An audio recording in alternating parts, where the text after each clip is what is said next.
Welcome to JustWannaQuilt, a research podcast coming out of Tulane University Law School, where we explore all kinds of things, stories about quilting, tools, field trips, maybe some famous quilters stop by, and, of course, a little bit of copyright thrown in just for fun. I'm Elizabeth Townsend-Guard, your host. I'm a law professor at Tulane University Law School. I also hold 2 fellowships right now, one at the Business School and one at the Newcomb Institute at Tulane. And I just want to quilt. All right, so today we have a guest. We have Julian McCleary.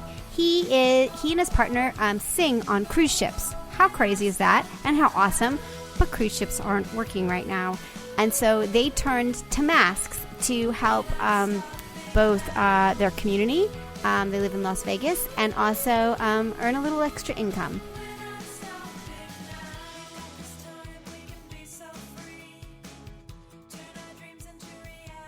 My name is Julian McCleary, and I'm calling from Las Vegas, Nevada. Oh, how's Las Vegas doing? It is very hot right now. It is the devil's butt crack, as I like to say, but it's okay. Yeah, I'm surviving inside. I worked in Las Vegas for summer after my second year at law school, and I was coming from Tucson, and it still was out of control hot. Exactly. Yeah, there's nothing like here. Las Vegas in the summer. Seriously. I don't think anything is like that. Has it returned at all to, like, we saw those space, like we saw the emptiness of Las Vegas. Have you guys opened it up at all, or sort of how are things going there? You know, the craft stores have opened. Good. You know, so we can get sewing supplies, but the casinos are still closed. A lot of restaurants are closed. And you know what? I was driving yesterday and I noticed a lot of the little local restaurants I loved to go to all have for sale signs on front of them now. Really? Yes. Wow. And it was like kind of shocking to me. I was like in one parking lot and I could just see three of the little restaurants I used to like. And then I'm like, those are for sale signs and they are forever closed now. Wow. And they were literally open and, you know, blossoming before all this started. So it's really craziness. Sad. Yeah. All right, we ask another question. This is for Just Wanna Quilt podcast. So we ask you if you have a memory of someone sewing or quilting in your life. Yes, I actually do. The very first time I ever learned anything about sewing was my grandmother, Demetria, who's my grandmother on my dad's side. She passed away a few years ago. And I remember sitting on her lap. I was probably 5 or 6 years old.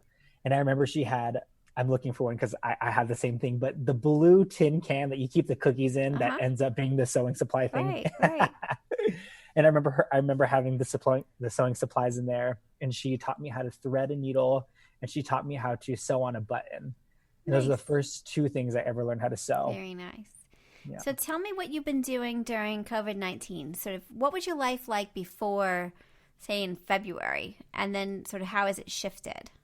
So I was so excited. I was so excited for 2020. It was a big year. I had a lot of stuff booked. I'm a singer. I'm an entertainer. My husband and I are both singers. So we had our whole year booked working on cruise ships and performing in a Frankie Valli tribute group. So it was exciting for us. We were going to be in a different country basically every 2 weeks. It was like a week in the Caribbean, fly home, a week in another country, fly home. And that's the lifestyle that we love. And that's the lifestyle that we've lived for the past 10 years. And we were on a cruise ship when all this kind of started getting real. And the cruise line just made the decision when we had just sailed out of Miami that they would come back into port and have everybody get off. And since then, that was, I think, March 11th or 12th that happened. And since then, all of our jobs for the rest of the year have been canceled. Wow. We don't have any, we had a full year booked of shows and wow. working in so many things, but for the foreseeable future, everything is now canceled. That's craziness. So what do you do when that happens? I just survive. I'm a survivor. Yeah. And I will make work where I need to find work. And I was so lucky that I had this idea to make myself a cotton face mask in the end of February, before we headed out on the final leg of our cruise ship thing. And I made us a couple of cotton face masks with music notes on it before anybody was really making face masks. Why did you do that? I did that because I was the whole COVID thing was already starting to happen.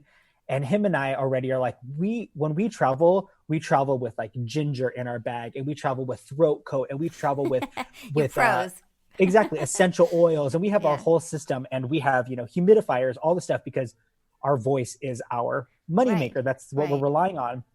So we kind of had the idea, well, we should wear a face mask because if people are getting sick and we're going to be on an airplane and going to a ship, like we don't want to get sick. And we didn't know how incredibly serious this was at the time. And so we had went to CVS and Target, and they were both sold out of masks. So then him and I had both done a lot of traveling throughout Asia and teaching in Asia. So we had known that fabric face masks are a popular thing in Asia and Japan and China. Yeah. You could buy them at at the 7-Eleven. They're just there. And we bought them before when we're traveling because the pollution is so bad in China that we do buy cotton face masks there to protect our lungs or to help. So we decided to just go make our own, got some fabric at Walmart. And then when we were at the airport, a bunch of people were like, those are really cool. Those are cute. Those are awesome. Where'd you get those? And we were like, oh, we made them. And then we just carried on our day. But it's just crazy how in the matter of a couple of weeks, it has switched. And there's so many people making them now. And now it's the normal that you are wearing a face mask. Yeah. Yeah. So tell me what you've now been doing since your gigs got canceled. Sort of what have you been doing? And sort of how has your life shifted now that we were in quarantine for months now? Well, I am making masks, and I am making money off that as well as donating masks. I'm just doing some like fun customized ones that people can get whatever they want to say, and just many things that make it a little more acceptable, not acceptable, but that will make people more fun. Right. We exactly, did that too. A little more fun. You know what I'm saying? Yeah. I want to make it a fun thing that people are more keen to want to wear a mask. Make it a fashion statement. Make it a fashion statement. If you're going to wear a mask, then let's do it that way. So I've been making an income off that. It's not been like exuberant. It's not equaled up to the amount that we make normally when we're entertaining, but it has gotten us by while we try to file for unemployment and while we have yet to get our unemployment because I don't know if it's the same in where you're calling from. Are you in Louisiana, right? Mm-hmm. Yeah. I don't know if it's the same in Louisiana, but here in Vegas, we've applied for unemployment, and then now it's like you have to talk to somebody on the phone. Great, but we've spent the past 2 months calling every day for 3 hours from 8 in the morning until we get through finally. And then we're, oh, great, we got through.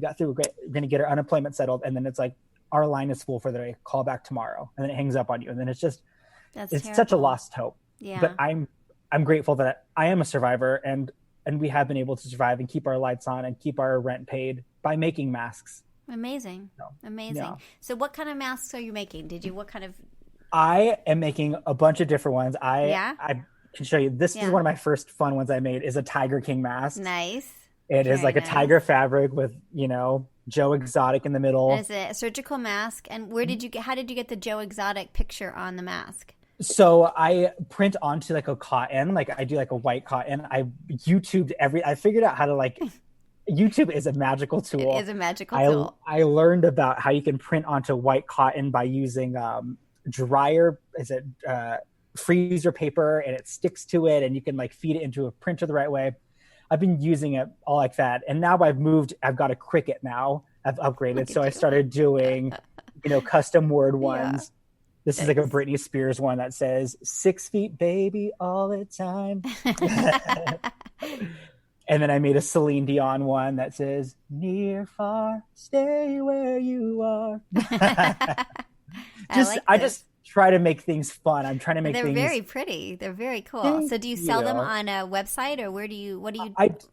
I do. I was lucky enough that a friend from high school reached out to me, and they saw that I was making them on Facebook and was like, hey, I could make you a website. I'd love to make you a website and help you out in this time. So what's your website? If people are listening, what's your website? Yeah. The website is www.badjujumask.com. And there's some of the masks there, but if you go to the Etsy link on there, it shows the real customized ones that we have fun with. I did it wrong. Bad Juju. Bad Juju. Juju. Exactly. Mask. singular mask. Singular, that's why. That's what I did wrong. Yeah, it has to be singular or it goes to a, oh, nice. Living your best life. Yeah, nice. Yeah. And she did a great job. She really made it feel like my personality and my husband's personality. It's everything we want to represent. And it's been great. We've donated so many, and we've had, like, my family will donate money through there, and we just buy more supplies, and it's really fun. I love it. So filters. So you put a filter pocket in? Yes. So before, like when it originally started, it was just like, like a double layer cotton. Yeah. But now I've like figured it out, and now we have like a big pocket in the back that you get a big filter pocket in there. And you can put any size filter you want in there because it's a big enough pocket. Yeah. And then what are you using for the ties? Are you using... For the ties, we have like a really soft elastic that we found on Etsy. And then we use a cord lock. Yeah. So we do put like an excess amount of elastic because we want it to be very adjustable, very comfortable. And then we've also had some people reach out and say, like, can you make around the head elastic? And we do those. Yeah. I say we could do it all. If you message us and say, can you do this? We can figure it out. You know how it is. How important do you think masks have been to the artists and creatives community? Like like your friends, and are you the only one doing it, or others that are doing it? No, there is I could probably count like 5 or 6 people on my Facebook friends group that are all selling masks. Yeah, and I think it has been a blessing for everybody that in the fact that they can stay creative and stay busy and still make a living or still make money to get by. Yeah. And I think that a lot of my friends are really embracing the fact that like make a statement with this. Let's make it a fun thing. Let's make it something that I'm at your Etsy site. It's really quite lovely. Oh, thank you. Yeah, very nice. Very cool. And then how long does it take you to make these masks? Look really well made, and they're like there's a lot of detail in them. And I'm curious how long it's taking you to make them. Each one, if it's like a solid color mask, it takes me about like 30 to 45 minutes from like cutting the fabric and like getting it all sewed and stuff. But I would say like a customized mask with like a vinyl iron on or something like that takes me about like an hour and a half to 2 hours. I'm like so detail oriented about it. Like I'll even like finish it and pack it and then start sewing another mask and then think like, ew, there was some like thread hanging off of that mask I forgot to cut off. And I will go back, unpackage the mask, and like just in my head, I'm like, I want it to be a beautiful product. Yeah, well, they're beautiful. They're really great. I love it. And I love the sayings. And so you're using a Cricut. Are you enjoying the Cricut? Oh my goodness. I feel like I've opened a door to another world. I'll never put you back in the box. I was just using like when I first started like going to Walmart and buying like the pre-cut letters, you know what I mean? And like I was like, this is awesome. Like nobody's doing this. This is cool. And then I had a friend who like sent me a message. She's like, hey, I want to buy a mask. Can you make it say this? And I sent it to her and she loved it. And she was like, I love it. And she's like, have you ever thought about buying a Cricut or a what is the other one called? I don't know. Yes. What the other one? The not Cricut one. Right. And I was like, well, what is that? So then I YouTubed it, and then I was just instantly the next day, I bought one. And did you get a bunch of different fonts? Is that what you did? I did. I bought like the whole package. I pay like whatever, it's $10 a month. You get the full, you can use all the different fonts and everything. Got it. But I got this. I got the little Cricut Joy. I got the small one. Yeah. Because I was like, I don't really need a big one if I'm going to, first of all, I had no idea how to use it. So I was like, I'm just gonna get a small one. And I found this brand new on Facebook Marketplace for $100. So that's really great. It was a steal, and I was so happy. And then with the Cricut, they have you download fonts. Is that what you're saying? Is it exactly? You can design. It's a design space, so you can basically upload images, designs. You could do whatever you want. Logos, like I've made like quite a few logo masks. Like companies have reached out to me and say, hey, can you put my logo? And it's really easy to design in there, but you can put anything you want. It's amazing. Literally. And then what are you using? What are you using in it? Are you using a particular vinyl or exactly? It's called Smart Iron-On Vinyl. Mm-hmm. So you just buy it. You buy it through Cricut, and that's how it comes. All right, I like this. I haven't ever thought about the Cricut. We have a AccuQuilt, which is for cutting blocks, but not this kind of stuff. See, that is something else I want, because the part that I find the most like tedious is cutting the fabric. Really? I want to find somewhere that I can just be like, please send me 809 by 7-inch squares, please. Really? You know what I mean? Are you using a rotary cutter and a mat? I'm using a rotary cutter. I've now like upgraded to like a what is it called? I want to say a machete. Yeah. Oh, like a cutting board? Like a cutting board. Like I just like got like a really nice one that has like a really sharp blade. Nice. And for like the first month, all the fabric was like perfectly sliced, and then now the blade's kind of wearing out. No. Now it's kind of like pulling on the thread. That's very funny. But it was really good, because I'd say I was a lot busier last month when a lot of more people were needing masks. Now a lot of the people who wanted the mask have the masks and are still buying. Yeah, there's a lull right now, which is interesting. Exactly. And I kind of like, at least for me, I feel like, oh, whew, like it's just like a breathing space, because it was so much constant. And, I worry that like the fall will, we're going to need them in the fall and all that, but into the winter. But I don't know. It's weird. I'm getting stuff done. I feel like I'm getting like, the house is a wreck, and like my life is like we got to like get organized, because there's fabric everywhere, So it's so true. And like, I forget that like, aside from this, I'm also like teaching a musical theater program in China. Like I'm doing it. My husband and I created a music theater program, and we take it to China. We travel around China teaching music and stuff. And we spent the past 3 summers there, and it's amazing. It's our favorite thing ever. And this year we were planning on going back. But then all this started happening, and everything kind of stopped. Yeah. And we just thought, okay, well, China's off the table this year. But then we had the producers for the camp reach out to us, and they're like, let's do it online. Let's make it into private lessons. Let's make it into smaller classes. Wow. Let's not like make it into like, okay, you do a performance, like an 8-day showcase kind of thing. It's more like an 8-week, one day a week. We'll meet with them, and we'll focus on something. So it has been the lull in making masks. Yes, I still haven't got my unemployment, so I'm like, I need to pay my bills. Right, you still need the money, right? And we weren't doing it for money, so that's the difference. But we're still getting requests. It's interesting. We're still getting requests, but it isn't like, there was a moment where we were slammed in crazy ways, and it was like there's nothing else in our lives but making masks, and it was insane. Exactly. Right? I literally, like, I forgot that I was a singer. I forgot that I was teaching. I forgot that I was back home in Vegas. All I can think about was fabric and mask, and where do I get this elastic, because there's none here, and where do I buy black fabric, because every store in Vegas is closed, and the lady on Etsy is selling it for $20 a yard, and can I afford that? And it was a lot, right? It was so insane. It really was very interesting. Well, I just love chatting with you. This is so very cool.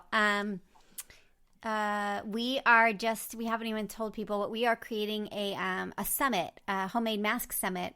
In mid-June, like Wednesday the 17th, I think, and Saturday, and we're going to have different panels. I would love for you to be on our artists and creatives panel. But we're having artists and creatives and scientists and medical people and entrepreneurs, because people got super entrepreneurial on this thing. It was really weird.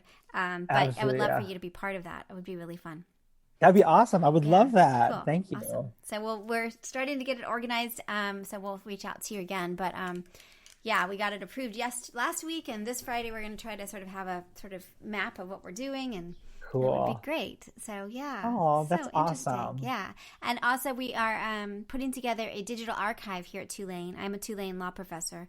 And we're going to do a digital archive on the homemade masks. So we'll ask you as well to send images and your story, and we'll add the audio that we're doing here, but that it would also be in the archive here if you're okay with that. So absolutely, that's amazing. Thank you. Very cool. Well, thank you so much for coming and chatting. I love your masks. You make me want to buy Cricuts. You should reach out to them and tell them that like you make their product cool. I love this Cricut. I swear, if you are a crafty person, if you love crafts, I love crafts, and have not been able to do them because just traveling so much, and I forgot about how much I love crafts until the masks have happened.